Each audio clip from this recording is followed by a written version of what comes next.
Não deixe Jesus na igreja. Vocês vão se surpreender. Muitos fazem isso.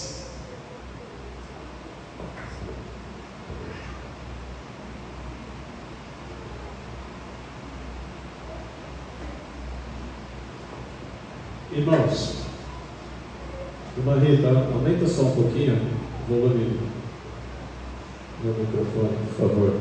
Som, mais um pouquinho. Som, aí. Irmãos, tem muita gente que vem à igreja, mas deixa Jesus na igreja. Não leva consigo para a sua casa. Nossa, isso eu já vi muito. Quantas pessoas têm agido como José e Maria, foram pai de Jesus, que esqueceram Jesus em Jerusalém? É uma passagem importante. Vamos ler. Lucas, capítulo 2, o versículo do 41 e 46. Eu vou pedir para a irmã Rita ler. Lucas, o capítulo é o 2, 41 e 46. Vamos ver o que os pais de Jesus fizeram.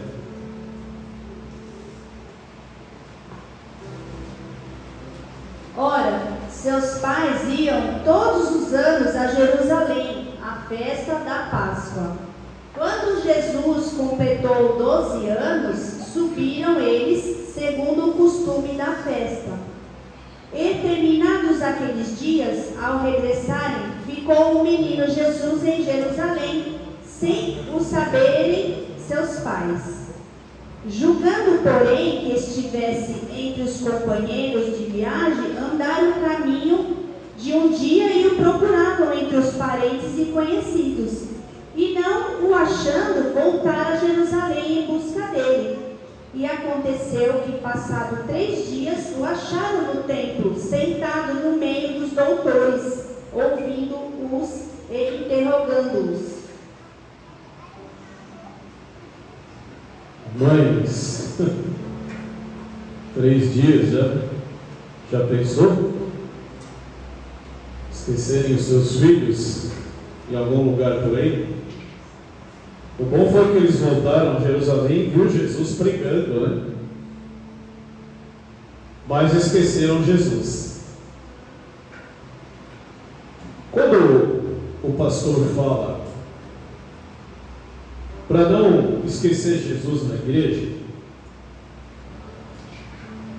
no sentido, o pastor está falando para vocês, no sentido do coração. O coração. Na prática sabemos que já aconteceu. Mas dentro da igreja,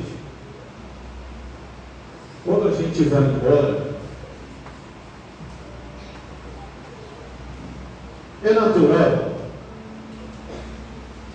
que a gente saia daqui revigorados, né? Felizes com a palavra de Deus, contentes.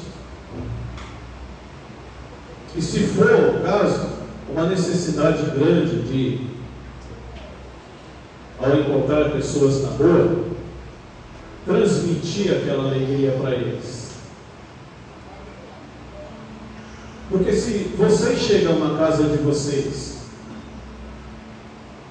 e vocês não trazem Jesus com vocês,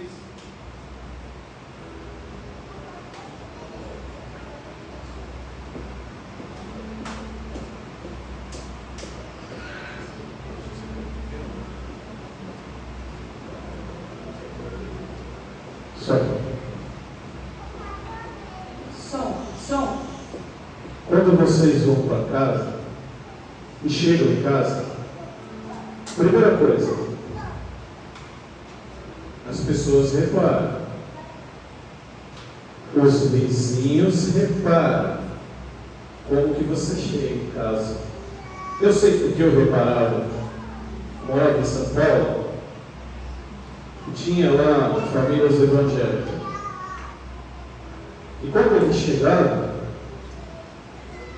até sair de dentro do carro, quando você está com Jesus, você já tem uma atitude diferente. E quando você não traz Jesus com você, você vem da igreja, ao sair do carro com a sua família, você já percebe se aquela palavra entrou no seu coração, se você está com Jesus ou não. E eu percebi. E às vezes a gente vê isso como igreja, a gente vê isso mau exemplo.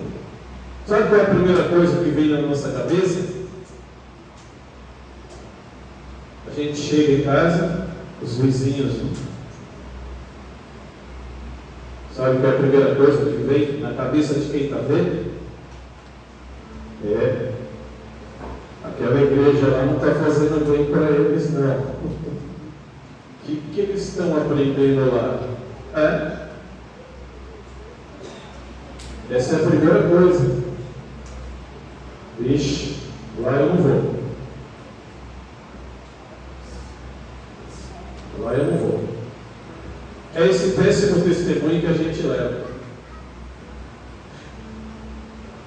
Mas tem um lado positivo,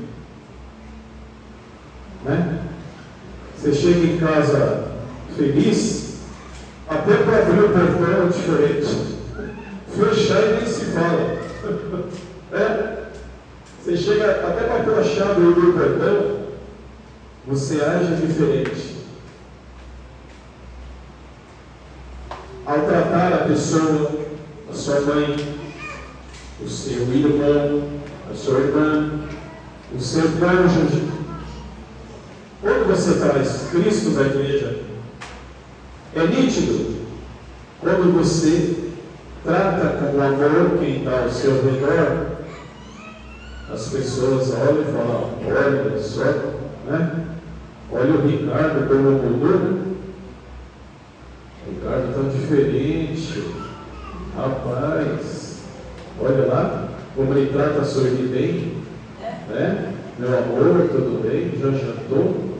Amor, fecha o portão para mim. Ah, obrigado. É assim. Aí, né? Aquele vizinho que viu você sempre falando: sorri, fecha esse portão aí, pô. Sempre lento, né? Aí o vizinho vai falar: puxa vida, o Ricardo mudou. E isso gera bom testemunho para a igreja. Isso é levar Jesus para casa. Mas não é sempre que acontece isso. Vamos falar do nosso coração? Jeremias capítulo 17, 9 e 10. Vamos lá, meus irmãos.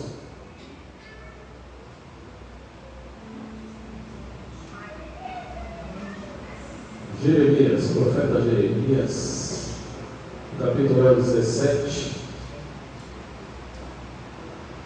9 e 10.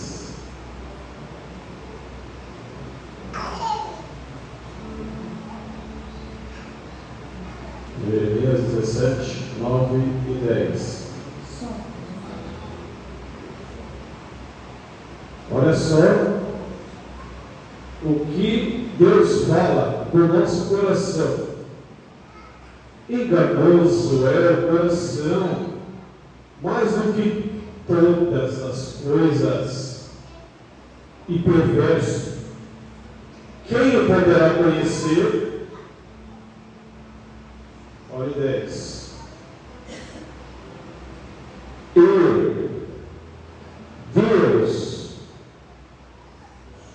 Deus esquadrinha a mente e prova o coração. Isso para dar a cada um segundo os seus caminhos e segundo o fruto das suas ações. Viu aí, meu irmão? Meus irmãos, o coração nosso é traiçoeiro, está desesperado, né? Por isso que a gente tem que tomar cuidado.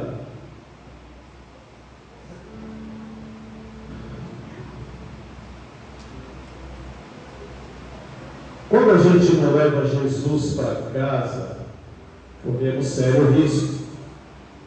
Não estamos aplicando os frutos do Espírito na nossa vida. E por isso, quando chega a crise na nossa vida, seja ela qual for, devemos procurar Jesus. E Ele irá nos ajudar. Mas eu tenho feito isso, né? Eu vou para a igreja. Mas você vai para a igreja? Mas parece que a igreja não entra dentro de você, né? Aí você fica lá 10, 12 anos, 13, 14. E a igreja não entra dentro de você. E quando chega a crise, e ela pode chegar de qualquer maneira, o irmão fica desesperado. Aí vem as consequências, as ações. Aí as ações vêm de acordo com o que? De acordo com o que você está fazendo, não levando Jesus. Então olha só o que acontece. Geralmente as pessoas buscam solucionar os seus problemas buscando outros recursos. Só que quando não encontra a solução,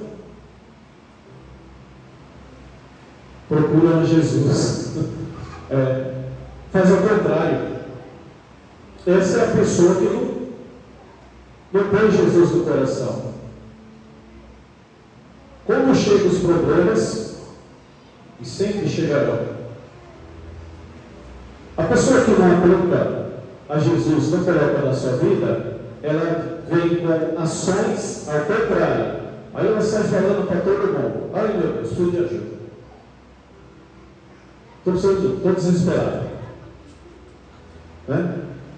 E aí quando ela não encontra ajuda de ninguém, aí ela vai: agora eu tenho que orar. Putz, mas fez ao contrário. Colocou Jesus em segundo ou terceiro plano.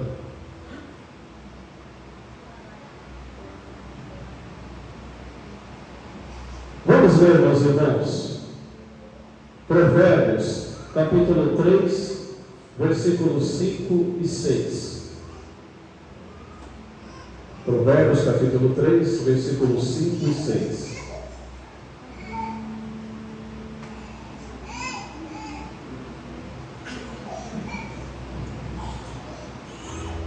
A irmã Rita já está com o microfone já arrumado?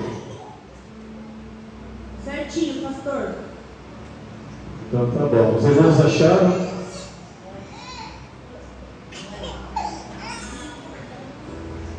Veja só, quando chegam os problemas, o que o irmão tem que fazer? Ou a irmã? Pode ler.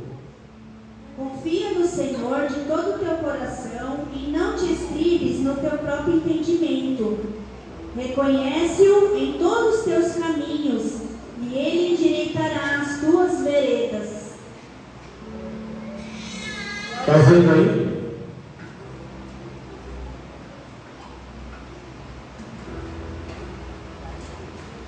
Os irmãos têm feito isso?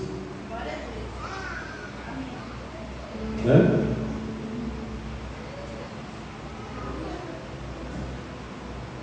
Quando o problema chega na vida de vocês, vocês têm feito isso?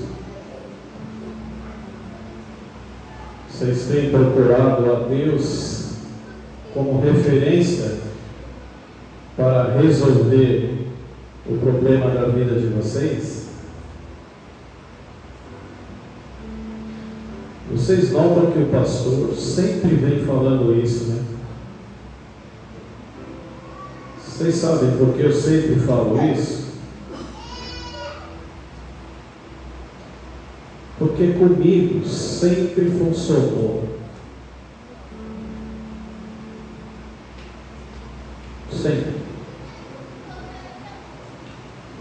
Sempre quando eu tinha que resolver problemas sérios em minha vida.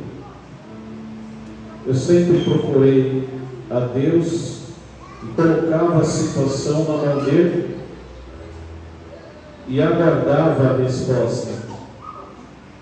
E sempre a resposta veio. Então, meus irmãos, seja qual for o problema que vocês estão passando, vocês têm uma arma poderosa na mão, que é a oração. Jesus deixou bem claro, orando demais por Pai, sempre, sempre, sempre, sempre, sempre. E como eu já tenho dito, Ele era o Filho de Deus, Ele é o Filho de Deus, e às vezes a gente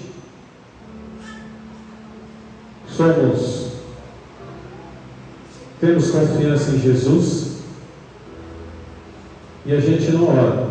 Eu não sei se os irmãos lembram que eu citei um exemplo aqui, eu acho que os irmãos vão lembrar quando a gente éramos crianças, a gente sempre colocava as nossas esperanças, sempre pedia ajuda para os nossos pais. Lembra disso? Os irmãos lembram dessa pregação, né?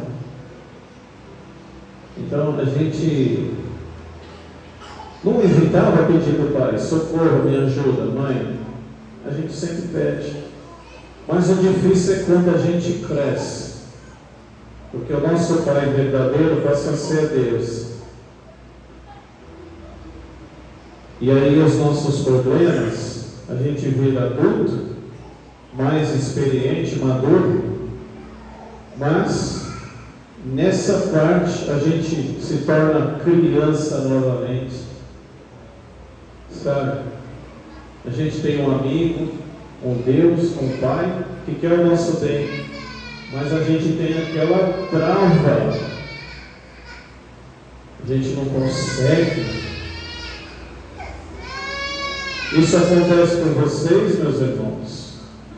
Acontece? Vocês se sentem travados em buscar Deus, ajoelhar no quarto de vocês, em oração? Vocês se sentem travados? Ou vocês não se sentem dignos? É assim? Ou os irmãos têm facilidade de orar para Deus? Não se sinta indigno. Os olhos do nosso Deus, Ele está atento às súplicas do justo. É o meio mais fácil de você poder resolver a sua questão pessoal. Ore para Deus. O seu crescimento e a sua maturidade dentro da igreja, ela passa a ser fundamental a partir do momento que você cria uma amizade com Deus. Isso é sério, meus irmãos. O pastor aqui, ele só prega o alimento. Passa o alimento para vocês, né? Mas é vocês que no final, né, vão ter que chegar na linha de chegada. É vocês que vão ter que conduzir os corpos de vocês. Para vocês vencerem, presta atenção que eu vou falar aqui agora. Seja qualquer problema que vocês estão passando, vícios, qualquer problema de vícios, qualquer problema que vocês vierem a ter, vocês só vão conseguir vencer se vocês criarem um vínculo de oração para Deus. Se vocês não fizerem isso, vocês vão oscilar. Sabe, viu aquele balança, mas não cai? É assim que vocês vão viver. Até chegar uma hora que vocês não vão ter mais força para vir para a igreja. Vocês não oram. Né? O certo de um cristão, pelo menos, ele orar 3 vezes ao dia. Pode ser na parte da alimentação, de manhã, no almoço, no jantar, com a esposa. em particular, também. Ah, mas eu não estou orando nem uma vez por dia. Puxa, aí é o grande problema. Dificilmente você vai crescer espiritualmente. Então, coloque a oração como prioridade na vida de vocês.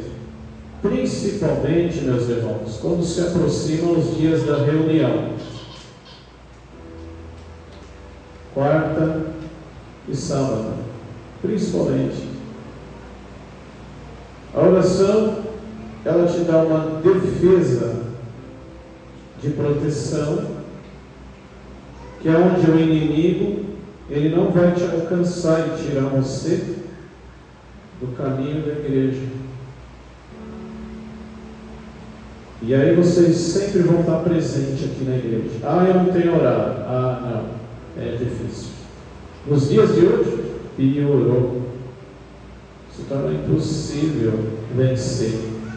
Vencer quem a gente não vê, que é o nosso inimigo, que quer tirar a gente do foco da igreja, sem a oração. Não façam isso. Eu vou usar um exemplo agora, que é um exemplo, assim, bem concernente ao que eu estou falando. Quem não sabe nadar aqui? Quem não sabe nadar? Não sabe nadar? Ninguém? Bastante gente, né? Vocês entrariam numa piscina sem colete que salva a vida? Hã? Não entraria, né? Não entraria. Porque se entrar, vai bater braço, perna e vai ficar, vai afundar. Podemos dizer que a família que não tem oração dentro de casa é a mesma coisa. Oscila demais os problemas. É muito. Né? Aí às vezes aparece aí um trabalho, um serviço uma vez, mas aparece as dívidas do nada e arranca tudo. Era tudo. Aí vem dívida aqui. Nossa! Justo agora que eu ganhei esse dinheiro, está sem proteção. Acontece isso. Mas aqueles que oram para Deus, mesmo o mínimo que você ganha, aquilo rende, que é uma beleza.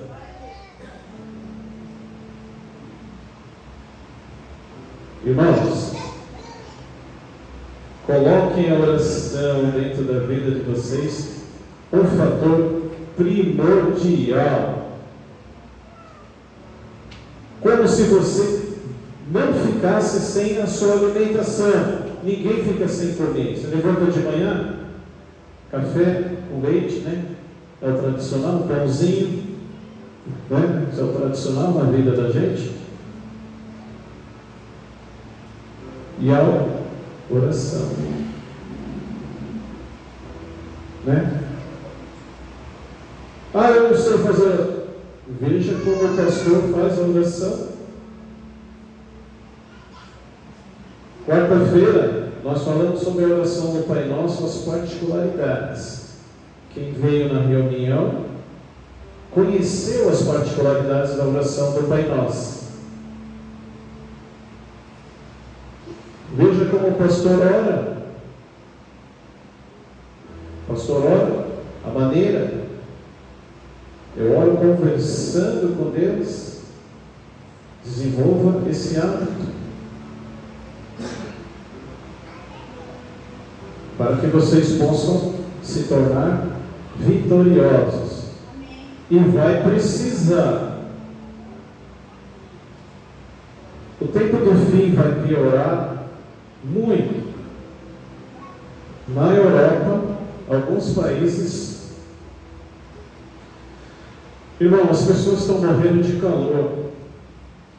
A temperatura está chegando a quase 50 graus. Sabe o que é isso? Significa que esse ano nós vamos enfrentar o maior calor de todos os tempos aqui no Brasil. As pessoas estão morrendo. E às vezes a pessoa tem um ar-condicionado em casa, tem um poder aquisitivo um pouco melhor. A pessoa vai tocando. Mas infelizmente tem muita gente que não pode. Se torna impossível ficar em casa, dormir.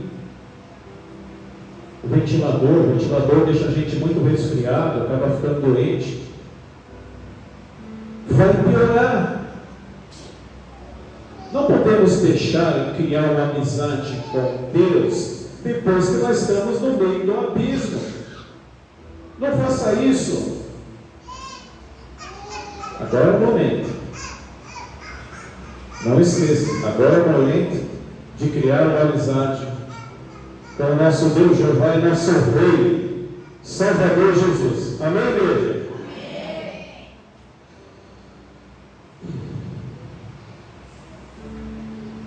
Olha só, devemos entender que os nossos problemas e a busca da solução deles começa pela oração, ou seja, começa e termina em Jesus. A solução dos nossos problemas começa em oração, começa e termina em Jesus. E ainda que pareça distante, Ele no momento certo irá socorrer todos vocês. E Jesus deixou bem claro para nós: tenho dito isso para que em mim tenhais paz, mas no mundo tereis aflições. Mas tenha bom ânimo, coragem, meus irmãos, pois Jesus venceu o mundo e vocês vencerão também. Amém?